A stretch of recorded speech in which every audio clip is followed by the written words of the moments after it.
Cuando diga, Sol. Cuando guste, doctora, puede comenzar.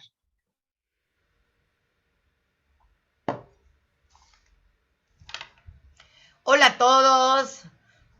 Welcome everyone. Ya que acá tenemos a Patricio que nos honra desde afuera con la conferencia. Ahora lo vamos a presentar. Pero primero tengo que hacer la bienvenida general. ¿Dónde estamos? Estamos en el capítulo no, estamos en el curso de estimulación magnética transcraneal, evidencia y experiencia, organizado por la Fundación CENIT y por el capítulo de neuromodulación en psiquiatría. ¿Qué me honra de esto?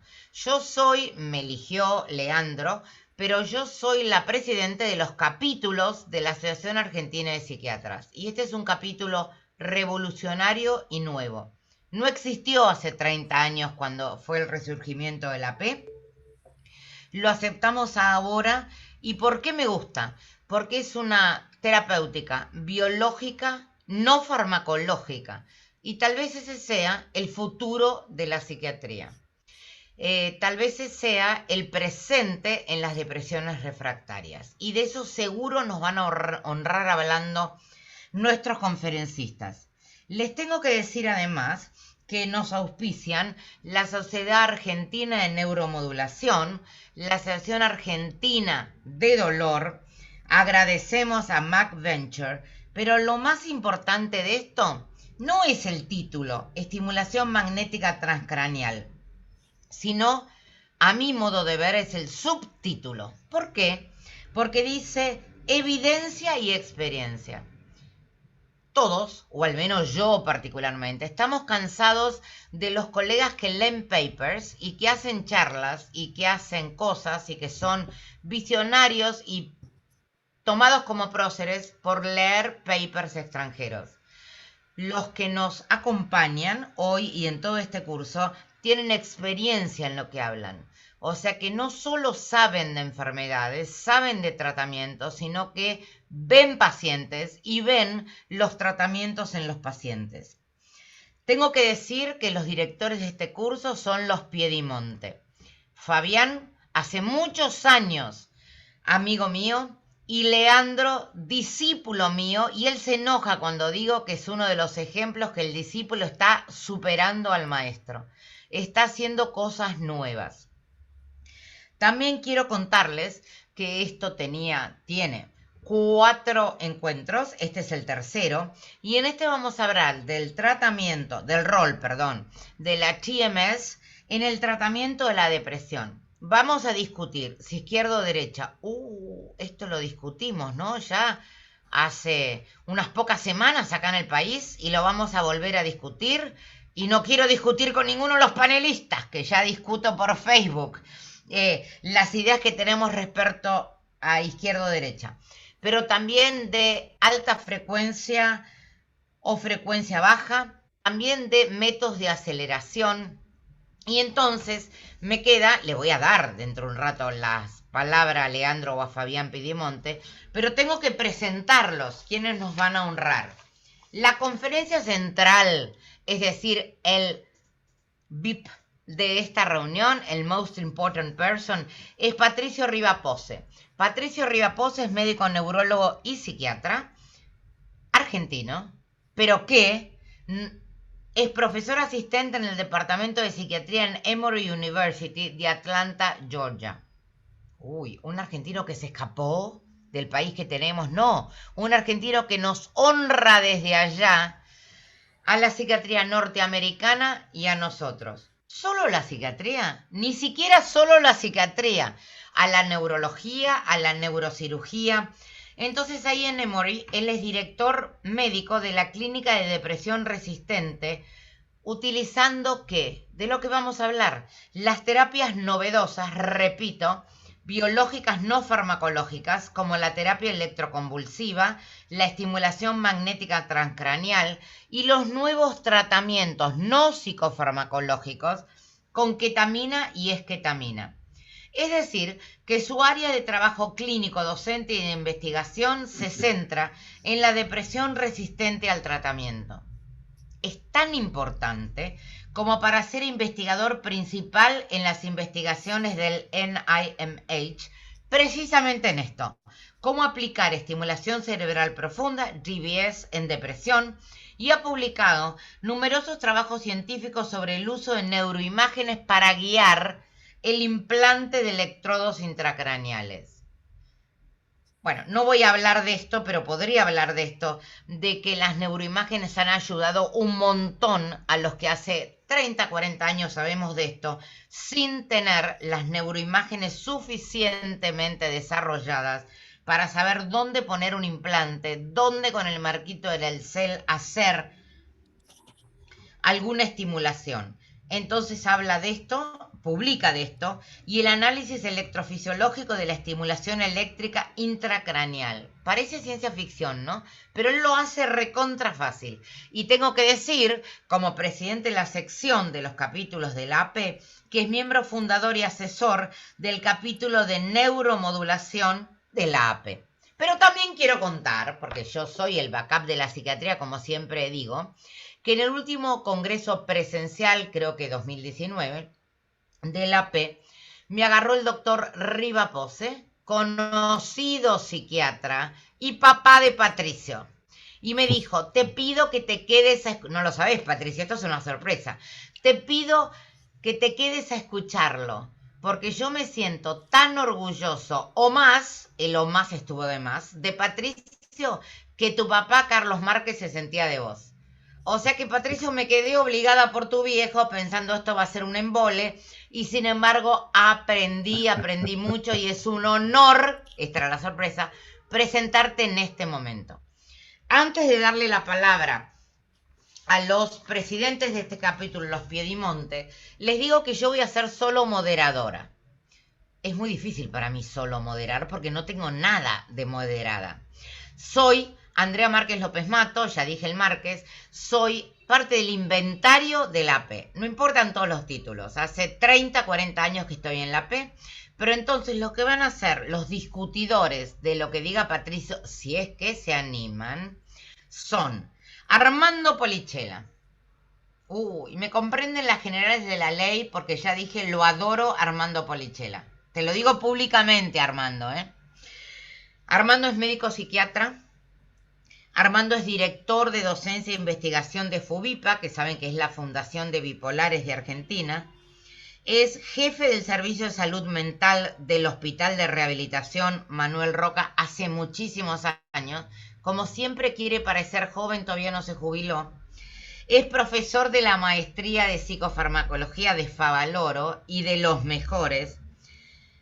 Y en lo que atañe a la AP, es asesor científico del capítulo de psiquiatría biológica, del cual yo obviamente soy la presidenta honoraria, saben que me dedico a esto hace mucho tiempo. Es un honor que gente, iba a decir gente joven, de gente de mediana edad, ¿te gustó?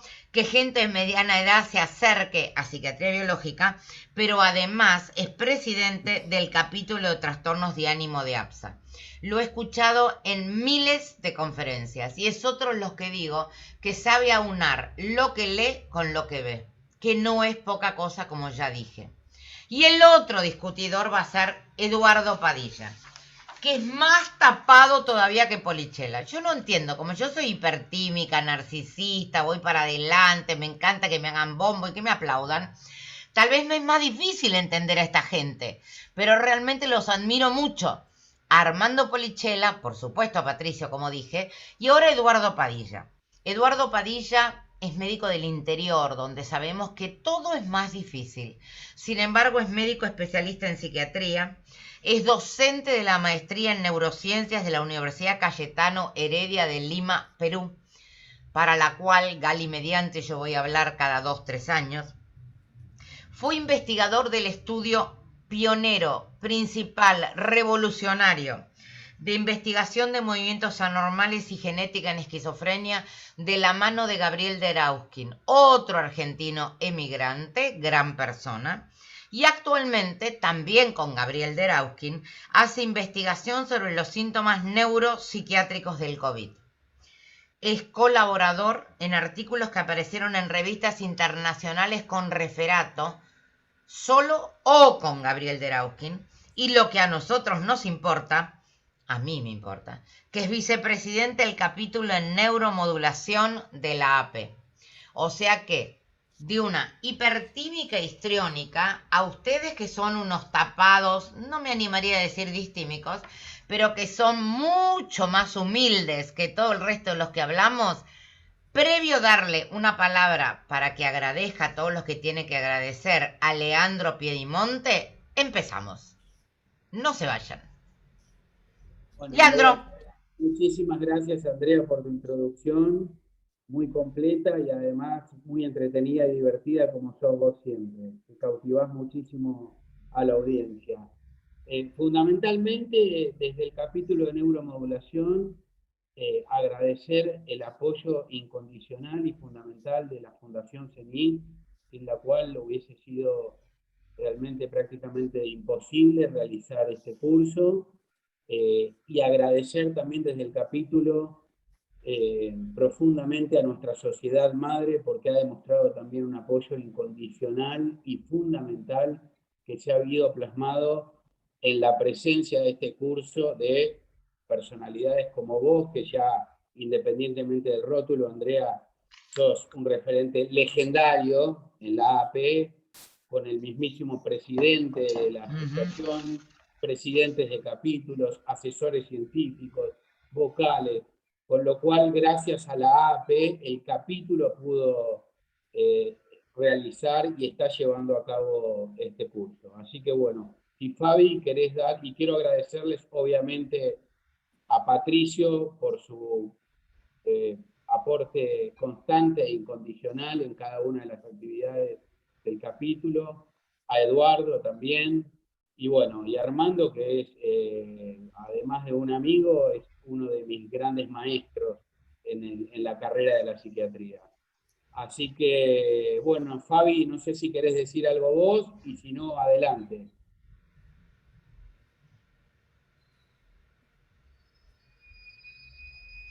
Fabi se fue. Todos los hermanos mayores hacen lo mismo, lo digo yo como hermana mayor. Delegamos en los de abajo, ya está. Un problema de conectividad, seguro. Así No, que bueno. no, tenía problemas en el muteo. Acá estoy, no podía abrir el micrófono. No, yo creo que está todo dicho por la excelente introducción de Andrea, el agradecimiento por Leo, y creo que le tenemos que dejar el tiempo para que Patricio nos deslumbre con todas estas cosas que está haciendo fuera del país, y que honestamente, como decía Andrea, nos genera un orgullo internacional, y que esperemos poder hacerlo acá con el apoyo incondicional que siempre nos ha dado. Así que simplemente eso, y después que sea muy fructífera la discusión con respecto a los conceptos que pueda vertir Patricio. Así que adelante, si les parece. Te escuchamos, Patricio. Bueno, gracias. Gracias, Andrea. La verdad que sí, bueno, no tengo muchas más palabras para decir que las que tú has dicho. Así que pasemos sin... Entonces, en realidad lo que quiero hablar hoy, en las primeras 2 semanas, lamentablemente yo no me pude unir, pero tuvieron ya 2 conferencistas fantásticos en Gabriel y en Joan, que, digamos, que como que me hacen esto más fácil, porque o sea, la idea de la estimulación magnética transcraneal, o sea, nosotros estamos ya pensando, digamos, por lo menos acá con mis colegas, en la idea de, digamos, no solamente pensar en qué herramientas tenemos, sino que las herramientas, digamos, sirven a la visión que tenemos nosotros de la psiquiatría. No es solamente, digamos, decir, bueno, si tengo una máquina de TMS, o si tengo una máquina de terapia electroconvulsiva, o un neurocirujano que me dé una mano, hago esto, sino que, digamos, el framework, y perdón, no quiero parecer snob si uso Spanglish, pero a veces se me escapa. Este marco de pensamiento que tenemos es, o sea, tenemos pacientes en los cuales lamentablemente las terapias farmacológicas y psicoterapéuticas no han funcionado. Y no es simplemente decir, bueno, tengo esta herramienta, a ver qué hago, sino que una evaluación comprensiva, digamos, exhaustiva, que permita, digamos, evaluar cuáles son, digamos, las posibilidades de tratamiento son fundamentales, porque o sea, cada uno de estos tratamientos tiene sus ventajas y sus desventajas comparativas, a veces hasta el punto de vista logístico. Yo vivo en Atlanta, que es una ciudad, digamos, grande, tiene 5 millones de personas en el, digamos, en el centro, digamos, en el área metropolitana, en el AMBA de Atlanta, y el tráfico es terrible. Entonces, para tratamientos que son, por ejemplo, diarios como la estimulación magnética transcraneal, a veces eso se transforma en una barrera imposible de sortear. Hace unos años, hablaba con un colega que estuvo en el primer meeting de lo que se llama Brain Stimulation, que se hizo en Kioto, en Kioto, en Japón. Y ahí en Tokio tienen clínicas de estimulación magnética transcraneal que están en edificios justo arriba de las estaciones de subte. Entonces, como digamos, los pacientes en áreas urbanas pueden tomarse el subte, subir el edificio, tratarse para traer TMS, tomarse el subte de vuelta. Y obviamente eso, digamos, sería imposible en lugares como acá en Atlanta, donde todo el mundo se mueve en auto y estacionás tu camioneta y caminás 20 minutos desde el estacionamiento. Entonces, en realidad, o sea, más allá de las cuestiones, digamos, simpáticas y las particularidades de cada uno, es muy importante pensar qué tratamientos tenemos, no solamente desde el punto de vista biológico, sino qué podemos aplicar, qué podemos ofrecer sin querer, digamos, hacer algo que es imposible, digamos, de aplicar, ¿no? Bueno, como ya Andrea les contó, yo tengo fondos del Instituto Nacional de Salud Mental a través del Instituto Nacional de Salud y el Brain Initiative, que apoya mi investigación en estimulación cerebral profunda. Recibo beneficios de Elsevier por la publicación de libros, y también soy consultor de Janssen Pharmaceuticals, pero hoy no voy a estar hablando de ketamina o esketamina, así que en este caso no tengo ningún conflicto de interés directo. Cuando hablamos de neuromodulación, entonces, digamos, volviendo a esta introducción que había hecho, importante acordarse que tenemos las estimulaciones invasivas, como la estimulación cerebral profunda, la estimulación vagal, y también, digamos, aunque en casos mucho menores, sobre todo en psiquiatría, la estimulación epidural, que es la introducción de estos mismos electrodos, pero a nivel cortical. La estimulación, también la neuromodulación puede ser convulsiva, como la terapia electroconvulsiva, y la estimulación magnética convulsiva, que en realidad es como agarrar una máquina de terapia de estimulación magnética transcraneal y estimular muchísimo más de lo que uno haría normalmente, con un capacitor mucho más grande. Al fin y al cabo, mis problemas con la estimulación magnética convulsiva es que la máquina sale 10 veces más que la máquina de terapia electroconvulsiva. Todavía es off-label, así que no está cubierto por los seguros de salud. Todavía requiere de la aplicación, obviamente, de anestesia, así que uno tiene que, digamos, que estar trabajando en un quirófano, en un área, digamos, de anestesia, y parece tener ciertos beneficios desde el punto de vista de efectos adversos cognitivos, pero, digamos, si uno va a estar haciendo todo esto, en realidad terminamos haciendo terapia electroconvulsiva, que sigue siendo una terapia, digamos, que no está siendo utilizada lo suficiente, en mi opinión, no solamente en Estados Unidos, especialmente, supongo, también en la Argentina, ¿no? Y vamos a hablar de estimulación magnética transcraneal propiamente dicho. Entonces, ¿cuándo uno podría considerar, digamos, estimulación magnética transcraneal, voy a usar TMS, en depresión? O sea, la FDA cuando aprobó, y ahora vamos a revisar también qué estudios usaron para aprobar este tratamiento, dijeron que pacientes que habían ya fallado más de un tratamiento eran candidatos a recibir estimulación magnética transcranial.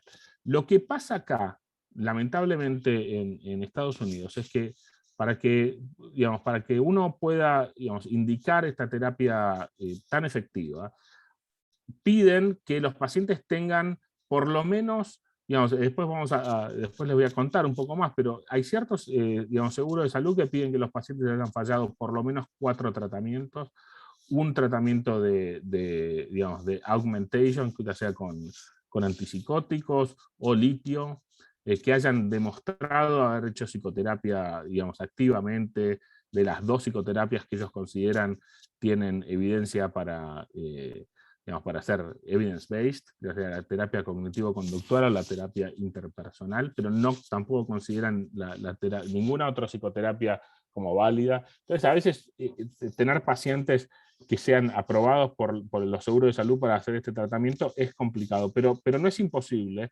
Y, digamos, gradualmente vamos logrando tratar pacientes, no solamente que han fallado menos estadios de tratamiento antes en este mismo episodio, sino que en realidad lo que nosotros como psiquiatras terminamos digamos, experimentando, y supongo que la mayoría de los colegas acá han visto lo mismo. La mayoría de nuestros pacientes, cuando los tratamos para depresión, ya han estado en 2 o 3 antidepresivos antes. ¿Y por qué es esto? Y porque, por lo menos acá en Estados Unidos, y después me gustaría tal vez que en el panel podamos discutir esto, la mayor parte de la depresión ambulatoria se trata por el médico internista. O sea, el clínico es el primero que empieza tratamientos antidepresivos. Nosotros, digamos, haciendo depresión, yo tengo el título de director de la clínica de depresión resistente al tratamiento. Cuando voy a la clínica que no es de depresión resistente, todos los pacientes ya son resistentes al tratamiento, en cierta manera. Y me parece importantísimo, entonces, digamos, tener esto en mente cuando discutamos la data, ¿no? Entonces, en neuromodulación, en estas 3 digamos, modalidades que les contaba, siempre vamos a estar pensando, o sea, en este nuevo paradigma de los circuitos neuronales, donde ya dejamos de pensar digamos, en las neuronas como largando neurotransmisores dentro de una sopa, de un guiso, en el cual uno necesitaba una receta para subir o bajar un poco la dopamina o la norepinefrina o la serotonina, sino, digamos, este concepto, es decir, todas estas neuronas se manejan dentro de circuitos, y los circuitos explican perfectamente, digamos, y gradualmente cómo estamos, digamos, entendiendo la psiquiatría y la neuropsiquiatría en el siglo XXI.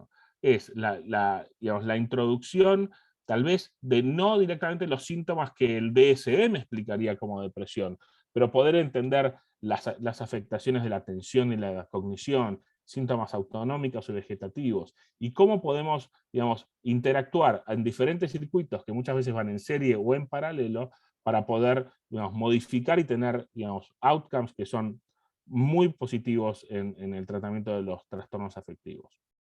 Obviamente después elegiremos el target, porque más allá de que estamos entrando a un circuito, tenemos que elegir por dónde entramos, y después, sobre todo, en la estimulación magnética transcranial, y yo supongo que esto ya lo ha hablado Joan Camprodón la semana pasada, entender cómo es la dirección de la modulación.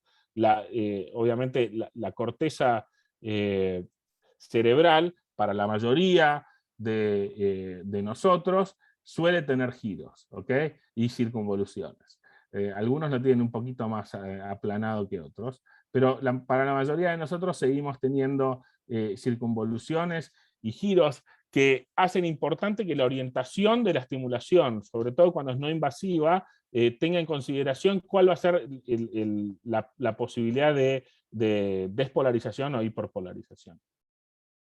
Entonces, digamos, esto ya lo han visto antes, la idea de una corriente eléctrica que genera un campo magnético y larga un pulso, con una corriente inducida, genera, digamos, una manera no invasiva para generar corriente a nivel de la corteza cerebral.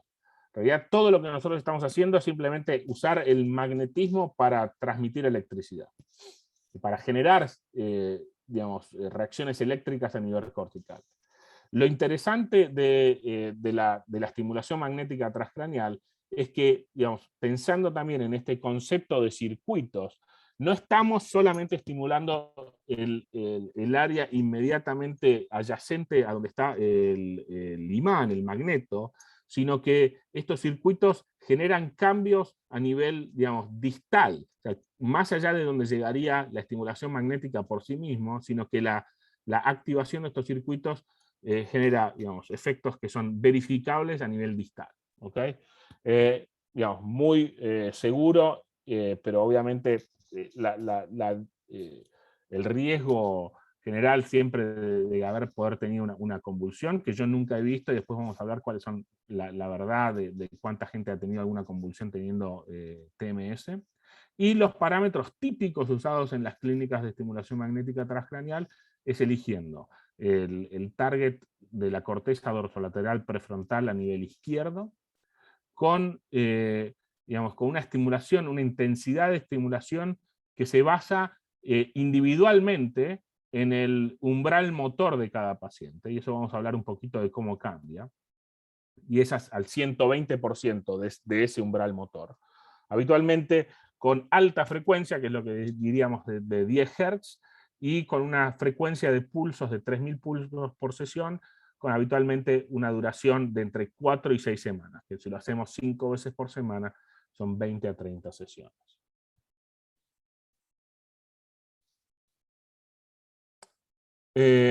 Volviendo al tema de la seguridad, para sacarlo digamos, de la conversación casi, porque esto es algo muy raro que yo nunca he visto y digamos, obviamente está reportado y hay que discutir en el consentimiento informado de los pacientes, pero el riesgo de convulsiones existe durante la sesión.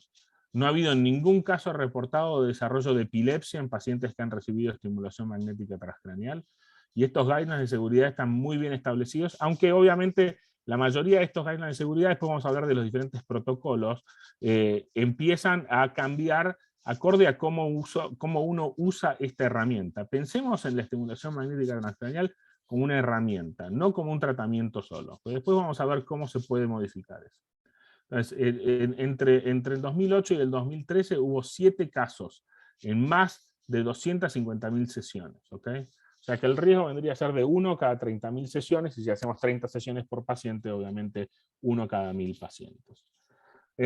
En términos de seguridad, cuando hacemos el screening para ver si el paciente es adecuado, implantes metálicos, una de las cuestiones que tal vez que ha sido más difícil es por pacientes con implantes cocleares. Implantes cocleares no son candidatos a recibir estimulación magnética transcraneal. Uno siempre piensa, he tenido algún paciente que ha tenido una bala dentro de la cabeza que nunca se la sacaron, pero ese nunca quiso recibir estimulación magnética transcraneal. Pero sobre todo sería implantes cocleares o estimulación cerebral profunda, digamos que es un área más cercana a nosotros. Y los clásicos efectos adversos son cefalea, que habitualmente suele estar presente en los primeros días y después se va. Molestia local, siempre le digo que es como un pájaro carpintero a nivel del cráneo. Y eso obviamente también depende de la localización. Hay ciertas localizaciones que son más molestas que otras, sobre todo cuando uno se va más frontal, donde hay más músculo. Ahí puede generar más contracciones locales, musculares, y a veces ponerse justo sobre alguna rama del nervio trigémino que puede generar algún dolor, y en ese momento uno cambia digamos, la localización del magneto.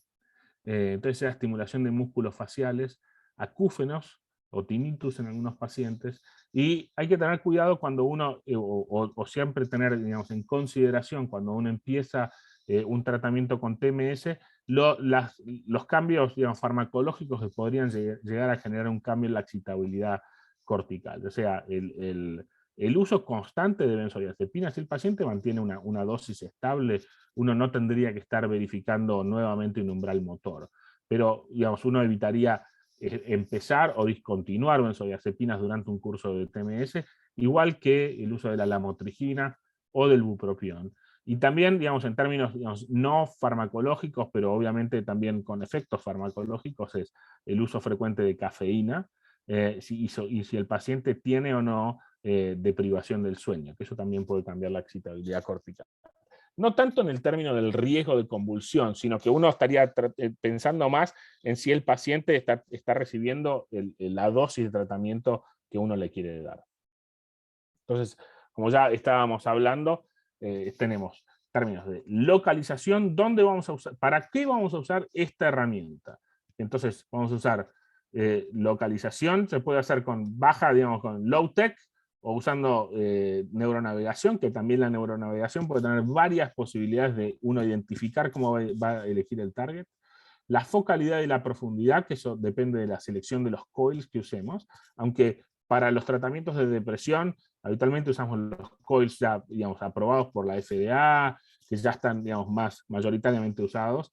¿Qué frecuencia vamos a usar? ¿Vamos a usar frecuencia alta o frecuencia baja? Porque la frecuencia alta habitualmente puede, digamos, cambiar, puede hacer un up regulation o un down regulation, y eso pasa, depende de qué frecuencia uno use. La intensidad, como les contaba, relativa al umbral motor, y eso es paciente específico, y hay que buscarlo en cada paciente. Entonces también la técnica de cómo uno busca el umbral motor es parte del entrenamiento cuando uno empieza estos tratamientos, y uno siempre depende, ya sea de lo haga uno mismo o de tener un técnico que haga el TMS de una manera adecuada. Después la duración, que eso va a depender de cuántos pulsos le damos, durante cuánto tiempo, cuál va a ser el intervalo entre cada tren de estimulación. Entonces, en la topografía craneana, como estaba, digamos, hablando, habitualmente para la depresión elegimos la corteza dorsolateral prefrontal, como ya les dije, que suele estar 5 centímetros anterior en el mismo plano parasagital a el área que controla el control del dedo pulgar de la mano contralateral. ¿Okay? Esto es obviamente el approach low tech, ¿no? 5 centímetros fue lo que se decidió. En realidad, como todos sabemos, tenemos cabezas de diferentes tamaños, diferentes orientaciones. Algunos tenemos más braquicefalia, en mi caso. Habrá algún otro más dolicocéfalo. Y entonces, en realidad, la regla de 5 centímetros ha cambiado muchísimo. Esto digamos, como una particularidad. Acá en Estados Unidos depende de las ciudades, donde hay a veces poblaciones de origen asiático, digamos, coreano, japonés y chino, que suelen tener una braquicefalia muchísimo más marcada. Si uno hace una determinación de 5 centímetros y después usase la neuronavegación por resonancia magnética, vería diferencias muchísimo más grandes que lo que vemos en los pacientes habitualmente caucásicos, que la regla de 5 centímetros y medio suele estar bien preservada. Entonces, más allá de eso, también la otra forma es usar la regla de electroencefalografía. Entonces, si se acuerdan de electroencefalografía que dividía, digamos, en diferentes regiones y números, los números impares siempre van en el hemisferio izquierdo y los números pares siempre van en el hemisferio derecho. Entonces, estimular en el área F3, viene a ser en el tercer electrodo a nivel frontal, sería, digamos, la localización de la corteza dorsolateral prefrontal. Y después, obviamente, digamos, si uno se quiere poner más digamos, específico con la determinación del área donde estimular, uno podría usar neuronavegación. Que la neuronavegación no es solamente hacer una resonancia magnética y después, digamos, tener la neuronavegación de la misma manera que un neurocirujano lo hace. Uno puede elegir la neuronavegación de la manera que uno quisiese. Entonces, digamos, hay maneras en las cuales uno puede buscar los blancos terapéuticos, ya sea basados en localización anatómica de la resonancia, o a veces localización funcional de la resonancia. Y vamos a explicar un poquito más. Entonces, con la neuronavegación uno podría elegir que el área dorsolateral prefrontal, o sea, que son área de Brodmann 46 y 9, en realidad es un área bastante grande y mucho más grande de lo que el magneto y el área de estimulación tiene, que es 1 centímetro cuadrado, alrededor de 1,5 centímetros cuadrado. Entonces, ¿cómo elegir eso? Es en realidad el secreto, el quid de la cuestión para saber, sobre todo en depresión, cómo vamos a tratar. En los trastornos obsesivos compulsivos, que supongo que la próxima sesión tal vez hable de eso, la semana que viene, el área dorsomedial y el área premotora suplementaria puede funcionar, y también, digamos, para migrañas en el polo occipital, que eso es mucho más fácil de ubicar, ¿no? Pero la corteza dorsolateral prefrontal es realmente más complicada. La profundidad de la estimulación. Bueno, a ver, si uno siguiese las reglas de la física, ya, cualquier pulso magnético tiene la posibilidad de ser detectado, digamos, ad infinitum. Lo que pasa es que la intensidad de ese pulso se difunde, digamos, rápidamente fuera de, digamos, cuanto más distancia hay del coil, ¿no? Entonces, esta profundidad es más o menos lo que uno estimula y estima que podría estimular. O sea, uno podría llegar a estimular cortezas, digamos, áreas subcorticales, pero la estimulación cortical y aún, digamos, local sería muchísimo más fuerte de lo que el paciente toleraría. ¿Me entienden? Entonces uno está limitado a cortezas, a cortezas frontales habitualmente para tratar trastornos psiquiátricos. Hay una nueva estimulación, digamos, más nueva, que se llama el H-Coil, que es como un casco, y ahora después les voy a mostrar cómo, digamos, cómo desarrolla, digamos, digamos, estimula en más áreas. Entonces, digamos, es menos focal, pero al fin y al cabo, digamos, es como tirar como una escopeta más que con un rifle, ¿no? En el cual salen los perdigones y estimulan todos lados. Y lo que vemos, o sea, a nivel de la profundidad de la estimulación, es que en realidad, si estamos entrando al circuito, no importa tanto dónde estamos estimulando acá, sino en qué circuito vamos a estar estimulando, porque las reacciones van a ser distales a eso. Si entramos en el circuito, estamos bien. Entonces, como les dije, o sea, el campo eléctrico disminuye con la profundidad del tejido estimulado. No tiene tanto que ver con, digamos, con el tipo de tejido, sino muchas veces con la distancia hacia la corteza. Por eso los pacientes de mayor edad, que tienen más atrofia y tienen más líquido cefalorraquídeo, la mayor parte de las veces tienen umbrales motores mucho más altos. ¿Okay?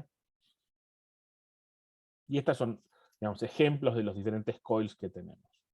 Habitualmente el coil que usamos para depresión es lo que se llama figura de 8, y acá ven una radiografía. ¿Y por qué yo les contaba? Este es un paper que si tienen la oportunidad, después se lo puedo mandar al grupo.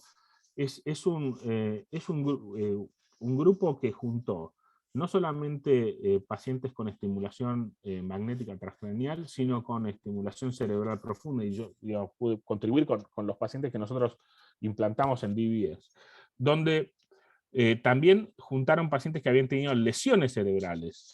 Entonces, digamos, lo que hizo Jan Siddiqui, que es el primer autor de este paper, es identificar que hay ciertas lesiones que están relacionadas a los circuitos que estamos nosotros tratando, y que esos van a tener que ver, digamos, con los circuitos de las enfermedades neuropsiquiátricas. Entonces, tenemos en formas, digamos, diferentes formas de verlo. O sea, si veíamos cómo era el caso de Phineas Gage, pero esto con cientos y cientos de lesiones, más estimulación magnética transcranial y estimulación cerebral profunda, como en realidad estamos todos hablando de los mismos circuitos. Y interesantemente, digamos, este análisis, lo que él vio es que los pacientes que tenían estimulación magnética transcranial y habían estado estimulados más posteriormente, comparado con los pacientes que tenían, digamos, una estimulación más anterior, y todo esto es dentro de la misma corteza dorsolateral prefrontal, estos pacientes con estimulación más anterior son respondedores, mientras que los más posteriores no tanto. Entonces, eso vuelve a traer, digamos, al frente esta discusión de cómo estamos buscando nosotros los targets. ¿Será 5 centímetros y medio? ¿Será 6 centímetros tal vez? Y esto también demostrando el engagement de las diferentes regiones, es cómo los cambios, los pacientes que respondían a la estimulación magnética transcranial tienen cambios a nivel de la corteza subgenual. O sea, obviamente muchísimo más lejos de lo que nosotros llegaríamos con la estimulación magnética, pero entendiendo que estábamos en el buen circuito, ¿ok? Y que el outcome depende de dónde vamos a estar estimulando. Y este estudio lo que vio en realidad fue que a nivel de resonancia magnética funcional, la correlación inversa entre la conectividad de la corteza subcallosa y el área dorsolateral prefrontal era predictivo de dónde había que estimular. Pero también cómo vamos a orientar el coil.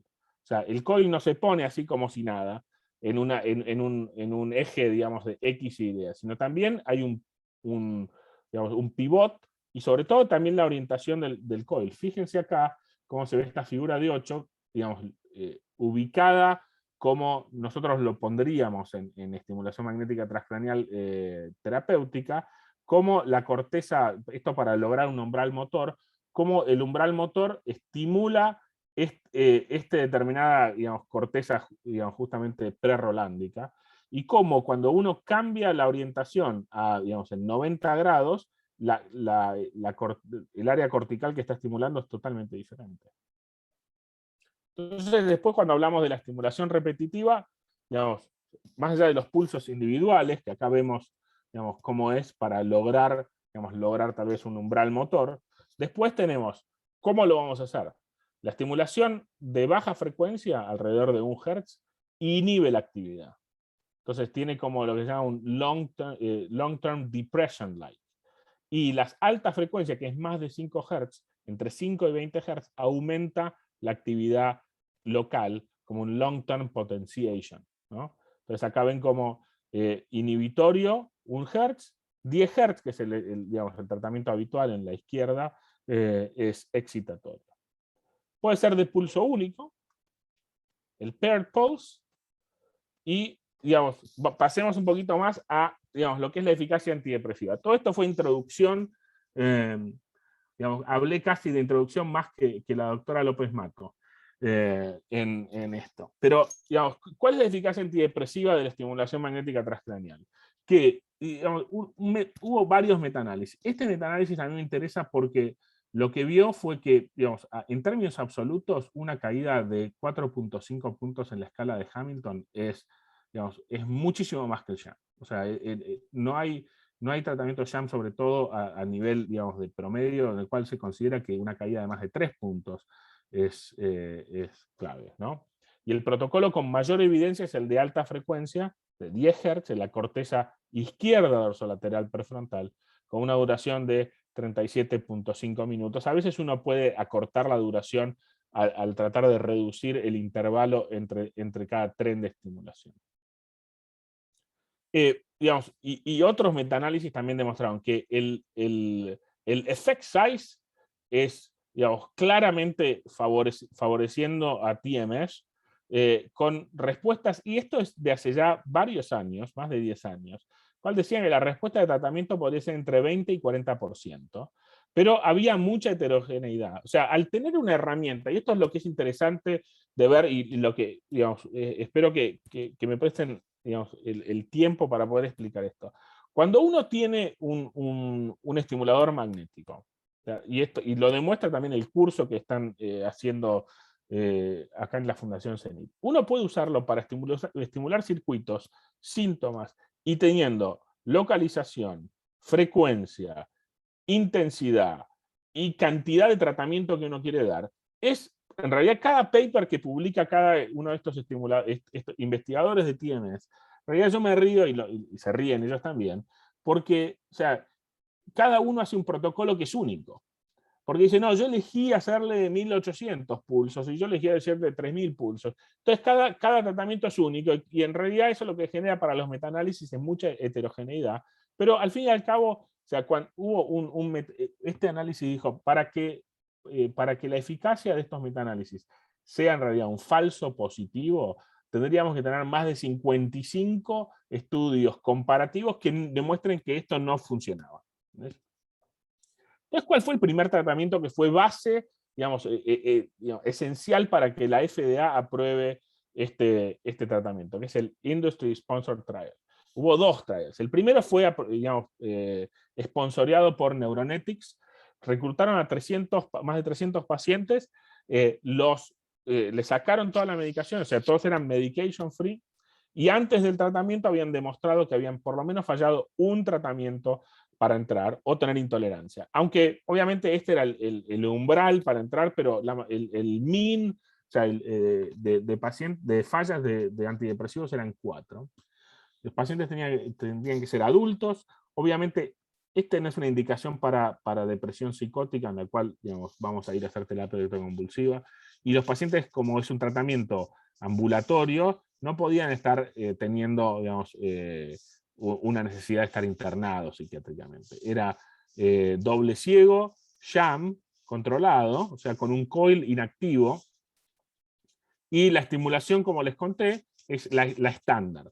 Dorsolateral prefrontal izquierda a 10 Hz, 120% del umbral motor, 5 sesiones semanales y por lo menos 4 semanas de tratamiento, pero podían llegar hasta 30 sesiones. ¿Okay?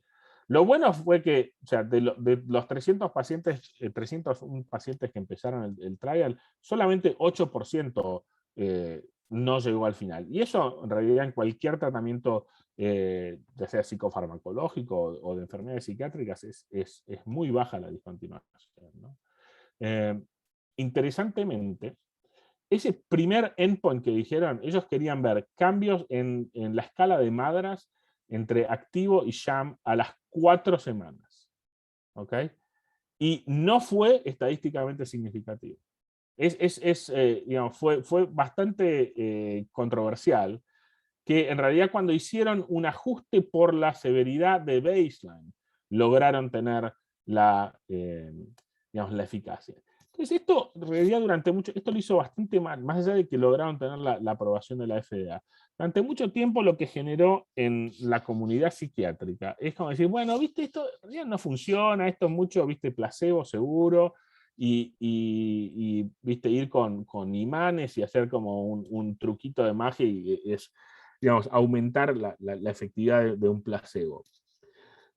Más allá de que era FDA, mucha gente no mandaba pacientes.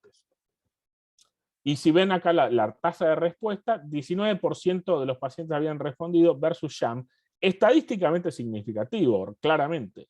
Pero, digamos, a nivel absoluto, uno decía, bueno, tengo 20% de chances de responder, o sea, vale la pena ir 4 a 6 semanas, 5 veces por semana, y encima muchas veces los pacientes no estaban cubiertos por el seguro, mucho más caro que otros tratamientos.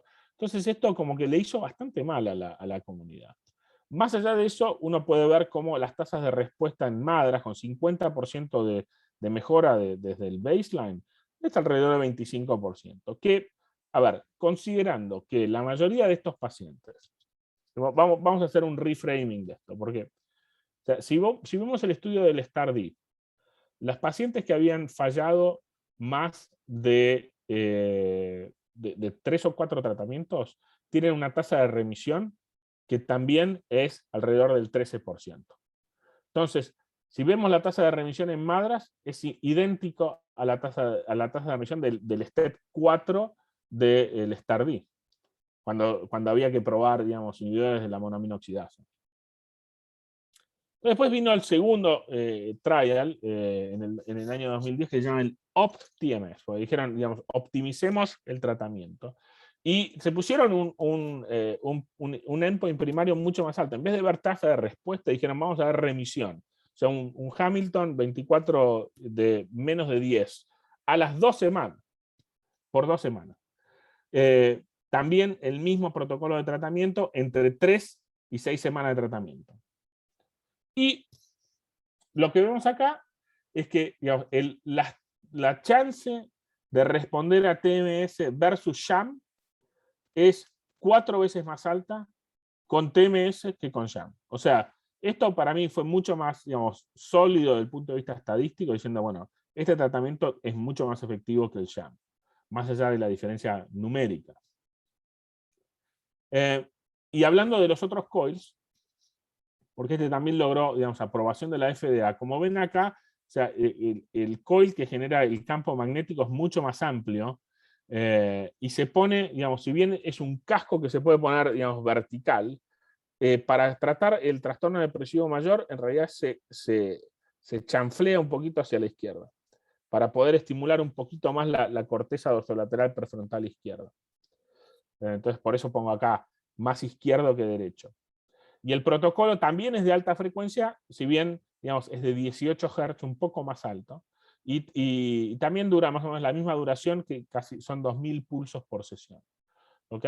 Reclutaron a 212 pacientes y lo que vieron fue que, digamos, la tasa de respuesta a la quinta semana, que era el endpoint de tratamiento, era 37% y 30% de remisión. O sea, la verdad que mucho más promisorio que los otros. O sea, entonces es como que cuando los datos van saliendo de a poquito, esto va, digamos, acumulando evidencia de que esto funciona y aún más, uno diría, digamos, no solamente funciona, sino que va mejorando cómo lo hacemos también. Eso al ir mejorando cómo lo hacemos, también aumenta la tasa de respuesta. Cuando hicieron esta es la tasa de intent to treat, y esto lo que se llama per protocol. Acá habían excluido los pacientes que por intolerancia no habían podido llegar a más del 118% del umbral motor, y cuando excluyeron a esos pacientes, que uno diría, bueno, no recibieron la dosis óptima de tratamiento, la tasa de respuesta en realidad también aumenta al 38%, como ven acá, y al 32% de tasa de remisión. Entonces acá está la comparación entre el sham, acá en gris, y en negro el Deep TMS, y ven cómo la separación, y esto es importante para digamos, desde el punto de vista clínico, la separación que nosotros vemos suele manifestarse alrededor de entre la segunda y la tercera semana. Clínicamente, con cualquier coil, ¿ok? Los pacientes suelen responder entre la segunda y la tercera semana.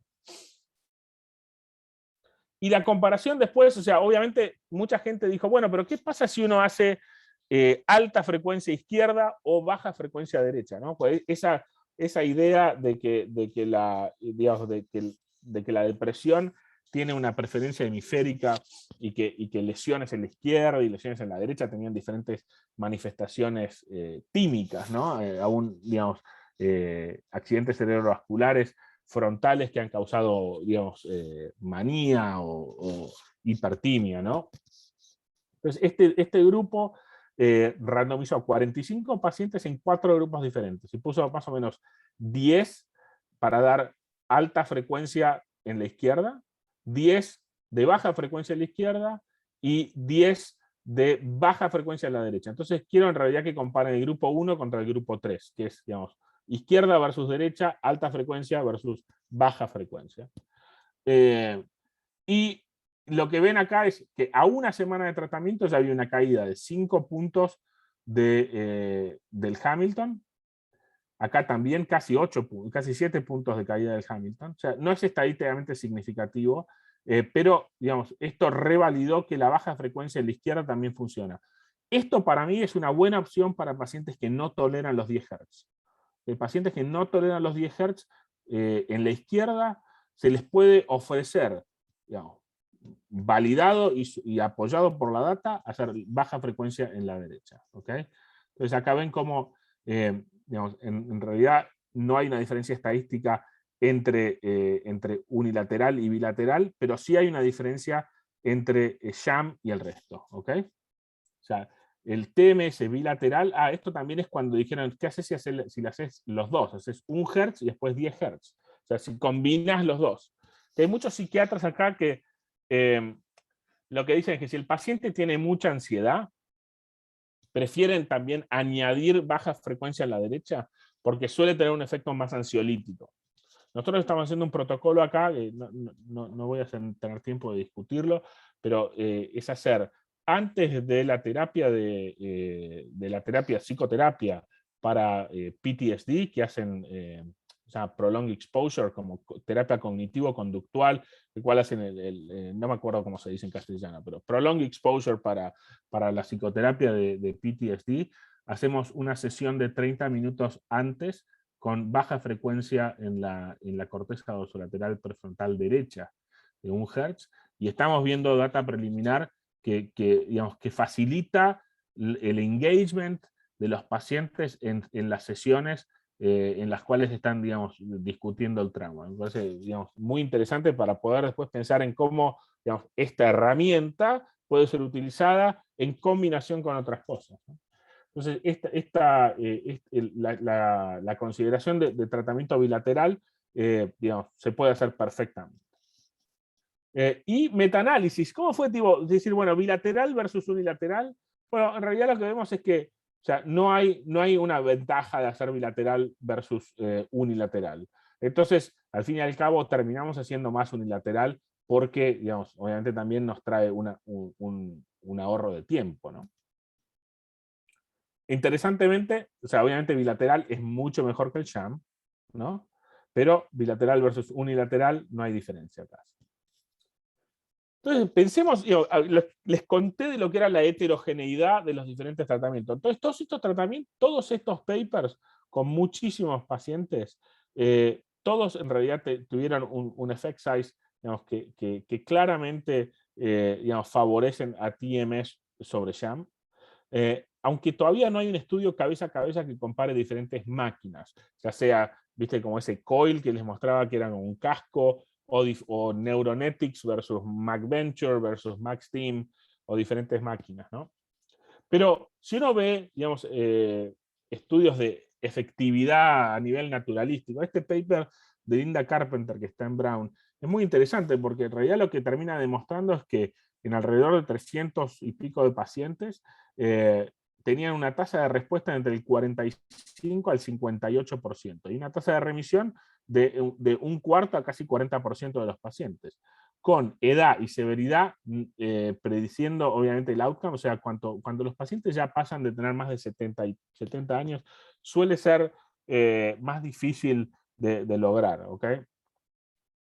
Una respuesta. Y yo creo que no tiene tanto que ver con, digamos, con lo que uno diría de depresión, digamos, late life depression, sino que tiene más que ver con la distancia física entre la corteza y el magnet, el coil.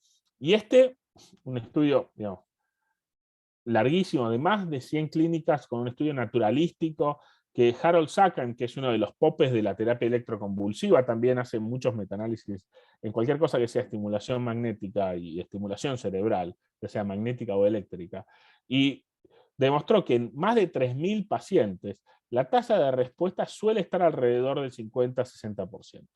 ¿Okay? Y como veía acá, cuando uno ve, o sea, si uno ve un PHQ-9, o sea, el PHQ-9 tiene una tasa de respuesta de alrededor del 53%, 62% a nivel, digamos, de la mayoría de los pacientes. Lo que él sí vio, y es interesante, es que cuanto más pulsos, o sea, el estudio habitual suele ser alrededor de 3.000 pulsos, ¿no? Entonces acá, si vemos el número promedio entre 3.000 a 3.500, la tasa de respuesta suele estar alrededor del 60%, pero puede aumentar si uno va hasta casi 5.000. Entonces a veces lo que hacemos es que la segunda semana no están respondiendo bien, nosotros aumentamos la cantidad de pulsos. ¿Okay? Y para terminar, para ir cerrando, no sé cuántas slides me quedan todavía, ya charlé mucho, pero o sea, hay una cuestión muy interesante. Pensemos en esto como una herramienta de vuelta. Si podemos hacer más pulsos en menos tiempo, ¿cómo lo haríamos? Entonces, lo que se llama el theta burst es poder hacer un burst, que quiere decir como juntar, como una ráfaga de pulsos rápidos, que habitualmente se dan en tripletes, como ven acá en cosa que aumenté. Son tripletes que están separados por 20 milisegundos, o sea, con una frecuencia de 50 Hz, ¿no? Si hay 50 periodos de 20 milisegundos en un segundo, con un triplete que después tiene una separación con el próximo triplete de 5 Hz. Eso es lo que se llama theta, ¿no? Es si se acuerdan del electroencefalograma y de los ritmos del electroencefalograma, el cual alfa es de 8 a 12. Bueno, el ritmo theta es a 5 Hz. Y lo que logramos hacer con el theta burst es que en 3 minutos logramos, digamos, hacer el tratamiento que antes se tardaba 37.5 minutos. Y este fue un estudio, digamos, que hicieron en 3 centros en Canadá, en la Universidad de Toronto, en Vancouver y en otro lugar, ahora no me acuerdo, en la Universidad de British Columbia, donde quisieron hacer un estudio de no inferioridad. y reclutaron pacientes para hacer el estándar de TMS de 10 Hz, que tardaba 37 minutos, versus el Z-Burst, que tardaba 3 minutos. Pues en 3 minutos versus 37 minutos, y como ven acá en celeste, el Z-Burst es exactamente igual a los 10 Hz que habitualmente dan. Entonces ahora tenemos la posibilidad de hacer en 3 minutos un tratamiento que antes tardaba 40 minutos. Y les voy a contar, digamos, cuál es el próximo, que es lo que ya está, digamos, haciéndose tal vez a nivel más intensivo. Es lo que se llama el Accelerated Intelligent Neuromodulation Therapy. En Stanford, Nolan Williams hizo este protocolo que se llama SAINT, en el cual, haciendo Z-Burst, logró juntar, en vez de hacer 600 pulsos, que era lo que les contaba que se hacían en 3 minutos, escuchen esto porque hay que prestar 1 minuto de atención para entenderlo. En vez de hacer 600 pulsos, que era un día, el equivalente a un día de tratamiento en el estudio canadiense, él hace 1800. O sea, en vez de hacer 3 minutos, hace 9 minutos de tratamiento, ¿no? Pero en vez de hacerlo una vez por día, lo hace 10 veces por día. Entonces, hace durante una semana, de lunes a viernes, cada hora sobre la hora, 1800 pulsos. O sea, en un día hace 18.000 pulsos, que es el equivalente, volviendo acá atrás, a ver si sale. Los pacientes en este estudio, que tardaron 6 semanas, recibieron 18.000 pulsos de Z-Burst. En el estudio en Stanford, recibieron 18.000 pulsos en un día. Y en un día lo repite de lunes a viernes. Entonces esto es para pacientes que están internados con ideación suicida. Y él está reportando que al 5.º día de tratamiento, el 80% de los pacientes tuvo una caída hubo un 80% de caída en el Hamilton y casi un 80% de respuesta absoluta. En el cual uno podría hacer tratamientos que son más rápidos en la acción que la terapia electroconvulsiva, porque en una semana tener un 80% de caída, o sea, de la escala de Hamilton 6, que son, digamos, los 6 ítems dentro del Hamilton que son, digamos, más melancólicos, más core melancolia, ¿no? Y en 5 días tiene una tasa de respuesta que es más alta de lo que podríamos, digamos, es casi comparable a lo que uno podría esperar con ketamina, ¿no? Obviamente, muchísimo más intensivo, y es para pacientes que están internados. Entonces de esto ya hablamos, de las dosis de TMS, de los números de pulsos y de los números de sesiones. Pero les cuento un poquito cuál es el problema que tenemos muchas veces acá. ¿Cuál es la barrera al tratamiento? Esto es lo que me piden a mí que yo demuestre para que pueda tener pacientes aprobados por el seguro. Es, obviamente, un diagnóstico de depresión unipolar, que en el ICD-10 es el F32.2 o F33.2, o sea, episodio único o recurrente, y después 4 trials de medicación antidepresiva a la dosis mínima efectiva, con 2 terapias de aumento, ya sea, digamos, 2 antipsicóticos, o litio, o hormona tiroidea, o buspirona, o ya sea, digamos, intolerancia. Lo que a veces resulta más fácil es la historia previa de respuesta a TMS, y si el paciente no quería hacer terapia electroconvulsiva. Y también, también haber hecho terapia psicológica. Esto es lo que nosotros hicimos en los últimos 2 años. O sea, les quiero mostrar un poquito de mi data. Como decía la doctora López Mato, decía evidencia y experiencia. Nosotros en los últimos 2 años, con el COVID un poco bajó, razonablemente bajó la cantidad de pacientes que pudimos tratar en persona durante un tiempo. Pero la edad media de tratamiento que nosotros tenemos es de 53.9 años. Importante, o sea, como ven, o sea, la mayor parte de los pacientes son, o sea, 2/3 son mujeres, y la mayoría son de raza caucásica y blancos. Y todavía 1/3 de estos pacientes todavía trabajan full time. O sea, comparado con el 10% de los pacientes que llegan a terapia electroconvulsiva, uno puede introducir este tratamiento sin necesidad de hacer una disrupción total de lo que es la vida del paciente, en el cual no pueden trabajar, no pueden manejar, necesitan a alguien que los lleve y los traiga. cuando uno piensa en la estimulación magnética transcraneal, uno piensa que todavía el paciente tiene cierta independencia más allá de la necesidad, digamos, de tiempo que uno impone en el paciente, ¿no? Y, digamos, viendo estos pacientes que nosotros tratamos, estamos teniendo una tasa de respuesta de alrededor del 40% después de 6 semanas de tratamiento. Para entender un poquito la diferencia que nosotros tenemos con los trials más grandes, es que la mayoría de estos pacientes tienen una tasa de falla de tratamientos anteriores de alrededor de 7. Entonces, o sea, nuestra tasa de resistencia al tratamiento es aún más alta. Pero tener una tasa de respuesta, digamos, que pacientes han fallado 7 tratamientos anteriores y tener una tasa de respuesta del 40% es muy promisoria. Y no solamente eso, porque eso es en la escala de Beck, en el BDI. 40% de caída. ¿Ven cómo la diferencia se da entre la segunda y la tercera semana y después se tiende a mantener? O sea, la tasa de respuesta se manifiesta más que nada en esa segunda o tercera semana. Entonces ahí tal vez es el momento en el cual uno aumenta la cantidad de pulsos. Pero volviendo, digamos, a eso también mejora la ansiedad. Y mejora la ansiedad, casi te diría mejor que la depresión. O sea, cuando medimos la ansiedad por escala de GAT-7, que es, digamos, son los 7 síntomas del trastorno de ansiedad generalizada, baja en un 50% en casi el 40%. Y esto también, digamos, comparando cómo era, cómo es nuestras 3 opciones de tratamiento más habituales, digamos, más allá de la psicofarmacología propiamente dicha, ¿no? Entonces, esto es en los últimos 2 años.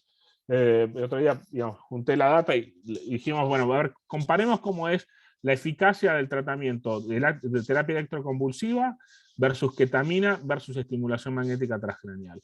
Entonces, en los 90 pacientes que tienen la data completa, con un promedio de sesiones de alrededor de 11 sesiones de terapia electroconvulsiva, ya sean depresión unipolar o bipolar, empezaron con un BDI de alrededor de 29.6, o sea, todos en el rango severo del BDI. El ECT suele ser el más efectivo. O sea, acá lo ven en azul, es el que tiene más del 50% de caída. Obviamente, o sea, no hay con qué darle a la terapia electroconvulsiva en términos de efectividad. Pero pensemos que tal vez antes de llegar a la terapia electroconvulsiva, podemos ya sea tratar con ketamina, que tienen, ya en nuestra experiencia clínica, una tasa de respuesta que es menor a la estimulación magnética transcraneal. Yo entiendo, son 3 semanas, son solo 6 sesiones, pero digamos, uno podría evitar hacer ketamina y tener la misma tasa de efectividad con estimulación magnética transcraneal. Estas son la misma cantidad de pacientes que llegaron a nuestra clínica en los últimos 2 años para poder tratarlos. Entonces, o sea, esto es importante, me parece, a nivel, digamos, en general, digamos, cómo podría uno pensar en nuestros propios ambientes clínicos, donde, digamos, nuestra obligación es traer tratamientos para nuestros pacientes y no necesariamente tratar de hacer un tratamiento porque todo el que se compra un martillo lo que ve es un clavo. Entonces, en conclusión, o sea, el TMS en depresión ya es un tratamiento establecido. No hay digamos, evidencia que demuestre que esto no funciona. Es seguro, es eficaz, es versátil en términos de aplicación. Cada vez más estamos encontrando que tal vez hay ciertos grupos de pacientes que pueden responder a cierto tipo de estimulación en específico. Sobre todo, digamos, la versatilidad que nos dan ciertas máquinas para poder hacer muchísimos más tratamientos que antes. Los protocolos están mejorando la eficacia y hay nuevos métodos de localización que todavía no son aplicables a nivel clínico. Bueno, yo no todos o sea, ninguno de los pacientes que nosotros tratamos desde el punto de vista clínico en general, los mandamos a hacer una resonancia para hacer neuronavegación. Pero todos los grants que tenemos que escribir para estimulación magnética transcraneal, si no tienen neuronavegación, no vuelan. Entonces, o sea, va a haber un momento en el cual vamos a tener que, para mejorar y para ser realmente honestos con nuestros pacientes, es decir, estamos dando el tratamiento más efectivo, va a tener que estar basado en identificar el área específicamente que se correlaciona en estos pacientes con la respuesta. ¿Okay? Así que, bueno, dejo de compartir. Bueno, gracias. Así que me pasé un poco y ya no sé si ya empezó el partido de Argentina, así que no se vayan todavía. Gracias, Patricio. Tu papá tenía razón. Con eso te digo todo. Así que ahora quiere hablar primero Armando, primero Eduardo, acotar algo. Armando, por abecedario te tocaría a vos. Bueno, con mucho gusto. Momento que me conecto la cámara. Dale. Bueno, muchas gracias antes que nada la invitación de Leandro Piedemonte, de la Fundación Zenit, y también agradezco tu cariñosa presentación, Andrea. Realmente Solo voy a felicito. interrumpir un minuto. Sí. Veo que tenés mi libro 3 acá en primera fila de tu biblioteca. Ah, sí, claro, sí, por Acá supuesto. atrás. Se ve Sí, que sí, lo sí, pusiste sí. hoy. Lo pusiste hoy porque iba a estar yo, pero no importa. Juro que no, pero bueno. Sí, bueno. Si observas un poquito, vas a ver que al lado están las obras completas de Freud. Bueno, realmente me resultó muy, muy interesante. Creo que los que trabajamos con pacientes graves, especialmente con pacientes con trastorno del ánimo, vemos con mucho entusiasmo estas nuevas posibilidades terapéuticas, ¿sí? Y bueno, en particular sobre el tema de depresión, que sabemos que es considerada una de las causas de discapacidad, o la principal causa de discapacidad para la OMS desde el 2017, ¿no es cierto? Realmente me parece muy interesante. Yo quería hacer algunas preguntas, si se me permite. Bueno, aparte, insisto en felicitarlo por la claridad, realmente notable en la presentación. Y quería saber, digamos, cuál es la experiencia.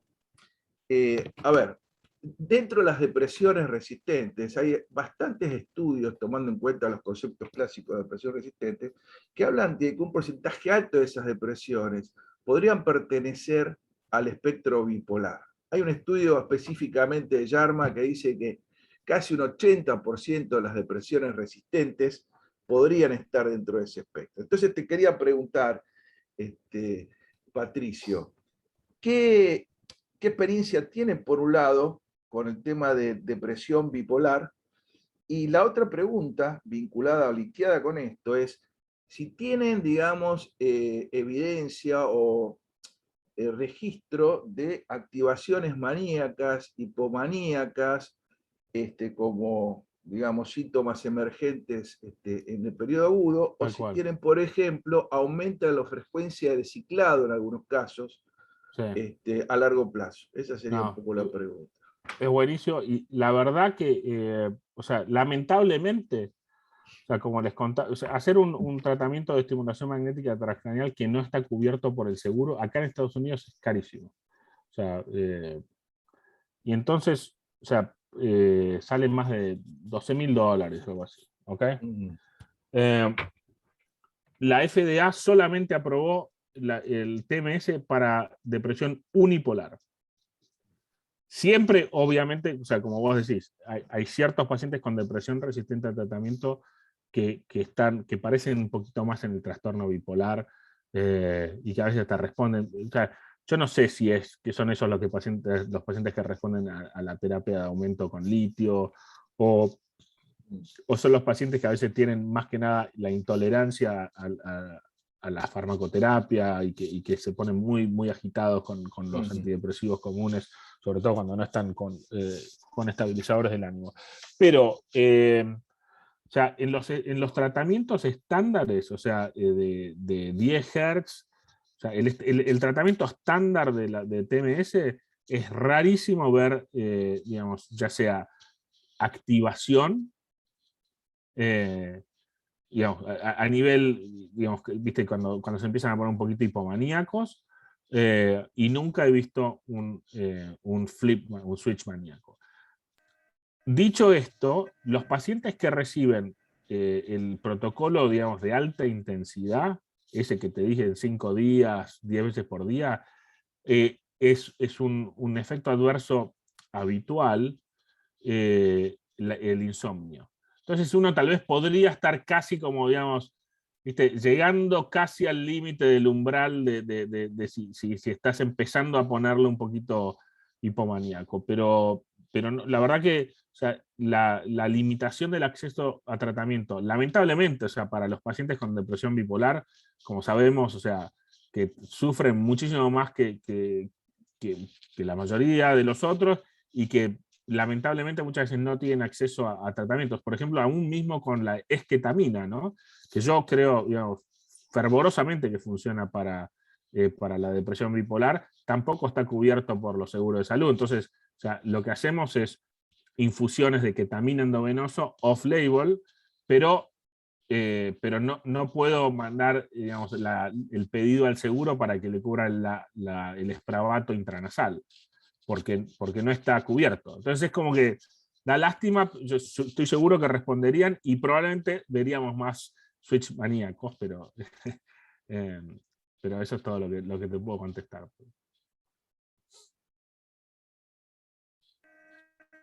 Gracias. Gracias. Bien. Patricio, felicitaciones por tu exposición y gracias por la invitación y por la presentación. Quería hacerte una pregunta. Vos pusiste en el tapete el tema de costos de esto. ¿Crees que esto que has comentado, que es muy interesante de los tratamientos Accelerate y de Theta Birth, ¿crees que de alguna manera esto va a cambiar el tema a largo plazo de costos? Que vos mencionabas recién, $2.000 puede salir un tratamiento, una cifra imposible de pensar ya para nosotros. Sí. Por ahora... Discúlpame, y otra cosita más. Sí. No, cuando hiciste mención a la intolerancia de los 10 Hz para pasar de izquierdo a derecho, ¿qué tipo de intolerancias aparecían o qué es lo que vieron más frecuentemente? Lo más común es cefaleas. En los pacientes que tienen migraña es empezar con una jaqueca, pero más que nada es la intolerancia del tapping. Les molesta mucho, son muy sensibles a sentir el pájaro carpintero, como les digo. Y eso a veces lo que hay que hacer es simplemente bajar. O sea, la técnica que nosotros hacemos acá es, uno no empieza el día 1, tratamiento 1, al 120%. El primer día le das tal vez 90%, el segundo día 100%, el tercer día 110%, y recién al final de la semana estás al 120%, con esos pacientes que tienen más dificultad en la tolerancia. Digamos, y eso es 10 Hz. Entonces, o sea, lo que habitualmente pasa es, o sea, durante 4 segundos uno recibe 40 pulsos. Es como... y después un silencio de alrededor de 27 segundos. Se puede acortar, ¿no? Pero durante esos 4 segundos es, digamos, es una ametralladora, ¿no? Con el de 1 Hz es tac, tac, tac.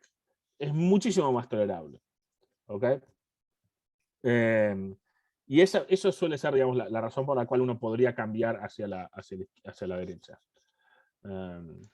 Así que ahí estamos. Me parece ahí...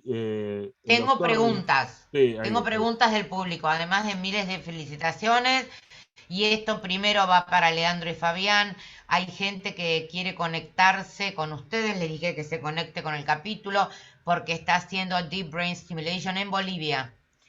O sea que me parece algo sorprendente que nos escuchen desde Bolivia, y ya les di cómo conectarse. Pero una pregunta muy interesante del doctor Walfred Rincón es: ¿por qué esperar a que la depresión sea refractaria y no se puede usar, si se puede usar en primer episodio? Obvio, sí, se puede usar en primer episodio. Es más, sería ideal, yo qué sé. O sea,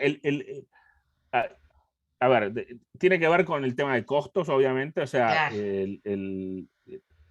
tomar un antidepresivo es mucho menos, digamos, disruptivo para la vida, digamos, diaria del paciente, digamos, que ir 30 veces al consultorio del médico, y esto todos los días. Interesantemente, esto es algo gracioso. en MUSC, que es en Charleston, Medical University of South Carolina, hay un investigador de TMS que está trabajando con la NASA porque digamos, uno de los problemas que la NASA está pensando para cuando la gente se vaya a Marte es que es muy probable que haya pacientes que se empiecen a deprimir, astronautas deprimidos. ¿Y qué vas a hacer? Digo, vas a mandar, digamos, por si acaso, no sé, 500.000 píldoras de Lexapro. Entonces, están viendo cómo diseñar una máquina de TMS que obviamente no depende de la gravedad porque el magneto, digamos, no es algo gravitacional, sino que uno se podría poner un casco digamos, como un casquito acá, y te lo pones y te trata la depresión, te trata la ansiedad, te trata el insomnio. Acuérdense de toda la versatilidad de los tratamientos que uno podría hacer con estimulación cerebral no invasiva, el aislamiento del viaje a Marte, todas esas cosas. O sea, hay gente que ya está pensando, sí, obviamente yo creo que ninguno, lamentablemente, no habría ningún astronauta que podría llegar a subirse a ir a Marte si alguna vez estuvo deprimido, porque no va a pasar el screening ni loco de la NASA. Claro. ¿Viste? Es decir, pobre tipo si se empieza a deprimir, ¿viste? Después pasó la luna y todavía le faltan 7 meses, estamos fritos. Pero pensar en tratamientos, o sea, sí, perfectamente puede ser un primer episodio. Y más que nada, o sea, la otra cosa que quería hablar es, estos tratamientos no tienen solamente que ser tratamientos agudos para la depresión. O sea, hay estudios que han demostrado también que el mantenimiento de tratamiento, una vez que uno logra respuesta de tratamiento, uno podría hacer mantenimiento con un tratamiento una vez cada 2 semanas, o cada 3 o cada 4 semanas, y también funciona en mantener el tratamiento, como hacer la terapia de mantenimiento de TEC, pero digamos ambulatoria, ¿no? Qué bueno que esa iba a ser mi pregunta, porque nosotros hacíamos hace muchos años mantenimiento de TEC en gente que había salido con TEC maravillosamente, mantenimiento con un TEC mensual durante un año. Tal cual. Así que esto es más o menos el mismo paradigma, digamos. Y bueno, Armando, quería preguntar. Todo el mundo que hace los protocolos son los mismos que hicieron los mismos protocolos de terapia Sí, de claro. mantenimiento de TEC. Entonces, en realidad, no hay ninguna idea nueva bajo el sol. No, lástima que se murió mi papá porque estaría fascinado con esto. Armando, tenías una pregunta. Sí. Hablando de viaje a Marte, yo tengo un ratito más para quedarme porque me reprogramaron un viaje que tenía para más temprano, así que en 15 minutos me tengo que ir. No, Pero sí, terminamos ya, así que... quería preguntar, porque uno de los problemas que tenemos con las depresiones muchas veces, a ver si ustedes coinciden, no es que sean refractarias, sino que quedan con síntomas interepisódicos o quedan con síntomas luego de la remisión de diferentes modalidades. Algunos pacientes con síntomas poliapáticos o con fatiga, otros quedan con cierta disforia, otros quedan con ansiedad, otros quedan con síntomas cognitivos, ¿no? Sí. Entonces quería saber, digamos, si hay estudios hechos sobre, no sobre refractarios, sino, digamos, sobre remisiones parciales, ¿sí?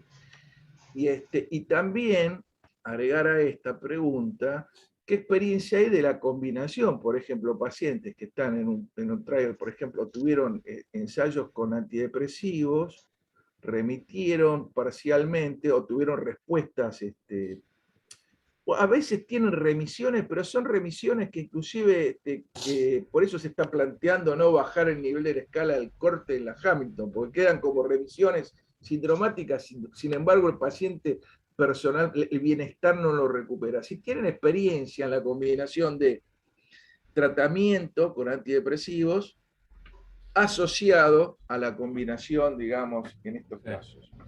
Bueno, digamos, por supuesto, sí. con TMS, sí. Sí, no. O sea, todas o sea, nosotros hacemos evaluaciones que son comprensivas. O sea, cuando terminamos las evaluaciones, o sea, aún si el paciente fuese a hacer estimulación magnética transcranial, tenemos recomendaciones farmacológicas para probar. Y me parece que, sobre todo, digamos, cuando uno empieza a hacer un tratamiento como el TMS, es el momento ideal para también poder hacer cambios farmacológicos sin necesariamente pensar que el paciente tenga que dejar de tomar los tratamientos. Entonces, una de las razones por las cuales muchísimos de nuestros pacientes no toman inhibidores de la monoaminoxidasa, más allá de la tolerabilidad y el queso y yo qué sé, y el salame que no podrían ir a Tandil, pero a las jornadas. El problema es que, o sea, cuando agarras a un paciente deprimido, le vas a decir, te saco todo y ahora aguantate 2 semanas. O sea, nadie lo hace. Entonces, usar este tipo de tratamientos como un puente para poder mejorar la psicofarmacología después, Bien. me parece una opción, digamos, muy, muy válida. Entonces, es más, lo hacemos. O sea, imagínate, la mayoría de esos tratamientos de los trials lo hicieron con, digamos, lo sacaron de todas las medicaciones. A mí me parece una pésima idea. O sea, nunca lo haría digamos, en mi La vida clínica, real. ¿entendés? O sea, Claro. mantengo los mismos remedios y además trato de cambiar algo, porque evidentemente lo que estaba tomando alguien antes no le funcionaba, si no, no hubiese llegado nunca al TMS. Como segunda cosa interesante que estamos viendo y me parece interesante también descubrir, es que yo creo que hay un potencial enorme en la combinación de estimulación magnética transcraneal y ketamina o esketamina. Porque, o sea, si vemos los estudios digamos, neurocientíficos que muestran los cambios neuronales rápidos, digamos, de agudos en las dendritas, en las sinapsis, etcétera, se ve con la ketamina. Yo, digamos, la metáfora que uso es como decir, o sea, y lo he hecho en varios pacientes, o sea, es una infusión de ketamina, no cuando el paciente está todavía, viste, en la ketamina, ¿entendés? O sea, así todavía disociado y nada de eso, pero el paciente se recuperó, fue a tomar un café, comer algo, y después vuelve y haces un tratamiento de TMS. Y a mí lo que me parece, digamos, la metáfora que uso es como que si la ketamina fuese el fertilizante para que después el TMS, que modula circuitos, Sí, claro. trabaje sobre un tejido que está, digamos, plástico, ¿no? Sí, sí, un Hablando de terreno más plasticidad. fértil, sí. Terreno más fértil. Ahí Sí. la doctora Schlusselberg pregunta si en niños se ha aplicado TMS. O sea, no sé si en niños, pero para la depresión adolescente funciona y funciona bien. ¿Okay? No soy un psiquiatra, digamos, infanto-juvenil, ni quiero serlo. Y me parece dificilísimo tratar de identificar, Tal digamos, cual. las complejidades, digamos, sobre todo de las familias y eso. Pero hay data, digamos, que muestra, digamos, efectividad clara en la depresión adolescente. Después, si vamos a hablar menos de 15 años, lo que sé, no sé, me parece muy, muy complicado, pero menos de 15 años me parecería muy difícil, sería muy reduccionista biológico para decir que vamos a meterle un TMS. Tal vez en combinación con algo, pero bueno, con mucha psicoterapia. ¿Hay alguna última pregunta que ya tenemos que ir terminando para Patricio, además de las miles de felicitaciones que siguen llegando? Eduardo, Armando, ninguna. Leandro. Patricio, yo quería hacerte una pregunta. Ah, muy bien. Técnicamente, en términos de aparato, ¿es muy distinto los aparatos de Thetaverse y los aparatos que hacen técnicas así aceleradas que mencionaste que el aparato convencional de TMS? Lo que se necesita para hacer Thetaverse es tener digamos, el poder de la batería para poder generar los pulsos eléctricos. Entonces, o sea, las diferentes compañías, algunas tienen y otras no. O sea, por ejemplo, en Neurostar, que es la máquina, digamos, por antonomasia en Neuronetics, la primera que logró, la que pagó el trial y todo eso, esas no pueden hacer TMS. Por el otro lado, o sea, por ejemplo, máquinas como MaxTeam y MaxVenture, sí, pero no todos los MaxTeam y las MaxVenture. porque lo que necesitas es un capacitor que genere poder magnético suficiente para poder no solamente hacer un tren de Thetaverse, sino mantenerlo durante todo el día, porque lo que termina pasando, sobre todo para esos tratamientos acelerados, es que lo que necesitas es un sistema de enfriamiento del coil, porque el coil se calienta con la cantidad de pulsos magnéticos que nos da. Si no va a dar 1800, más vale que tengas, digamos, un sistema de enfriamiento activo, que hay diferentes tipos, algunos que son con un ventilador de aire y otro que tiene hasta un sistema digamos, más líquido, ¿no? Y el líquido es el que funciona mejor y el que uno recomendaría, digamos, obviamente, si vas a hacer tratamientos acelerados. Pero no todos los tratamientos. Entonces, si uno se fija, por ejemplo, en el Mac Venture, el que necesita es el X100 para poder hacer estimulación teta. Para hacer el tratamiento estándar de estimulación con el creo que se llama X30, eso ya funciona bien, pero y no es que le podés sumar, ¿viste? Es como si te compraste, ¿viste? El iPhone, ¿viste? De 1 terabyte de memoria o el de 60 kilobytes, ¿viste? Está incorporado ya, sí. Qué genial. Pero te digo, Leandro, es una inversión que sí, una inversión que, o sea, es carísimo, o sea, esas máquinas pueden salir entre $70.000, y después hay que renovar el coil, depende de cuántos pulsos lo usás, ¿no? Pero imagínate si podrías hacer tratamientos cada 3 minutos con pacientes, o sea, sería por bárbaro. eso, ¿lo amortizarías en cuántos pacientes? ¿Acá? Sí, Se con esos amortiza rápido, no $70.000, sé. ¿lo amortizás en cuántos pacientes? Allá. No sé, la verdad que no sé porque, o sea, del punto de vista de los números acá, o sea, yo no cobro por paciente, yo Sí. soy un asalariado. Qué lindo que es. Leandro, yo ahora te voy a dejar que vos cierres. Lo único que quiero preguntar para hacerlo más humano todavía, Patricio, es ¿cómo se te ocurrió dedicarte a esto? Con un papá Eh, psiquiatra tradicional. y bueno, viste, es así, traté de irme, pero no pude. Yo primero hice, o sea, yo terminé la facultad en la UBA y no sé si hay algún psiquiatra acá del hospital italiano, pero en el examen de residencia, fue el mismo día del examen de residencia, fue creo, un día siguiente, digamos, consecutivo. Fui a rendir para neurología en Fleni y para psiquiatría en el hospital italiano, y después también había rendido para psiquiatría en la municipalidad. Pero todavía el concurso de la municipalidad, eso que viste que vas creo que en el Teatro Gran Rex, donde iban, viste, Sí. te parabas a elegir, todavía no había llegado, y fui a entrevistar a Fleni, y apenas volví de Fleni, me llamaron y dijeron, ¿querés quedarte para hacer? Y ahí dije, a mí me encanta la semiología, me encantan los movimientos normales, entonces dije, vamos a hacer neurología. Y al día siguiente me llamaba italiano y dije, ay, ya dije que sí a Fleni. Así que hice neurología y en realidad, o sea, desde el principio que había hecho neurología sabía que había algo, digamos, en realidad estamos todos compartiendo el mismo cerebro. Entonces, poder hacer esto en psiquiatría me encanta porque digamos, es hacer las dos cosas. Perfecto, me encantó. Porque ahora Leandro decís lo que quiera. Yo lo único que voy a decir es esto. Que lo sabía sabio, lo sabía estudioso, lo sabía buen mozo y ahora lo sé humilde y su carrera. Me falta preguntarte si estás casado, si querés que te consigamos novia, pero eso es cuando No, vengas estoy al casado. país. Leandro, te dejo a vos para... Estoy casado, tengo 5 hijos. Ah, mira, yo también, y Erauski nos gana. Así Sí, que el Leandro, le te gana dejo todo. obvio para que cierres tus jornadas que estuvieron maravillosas. Bueno, Patricio, una vez más, gracias por habernos ilustrado con tu brillante y clarísima exposición.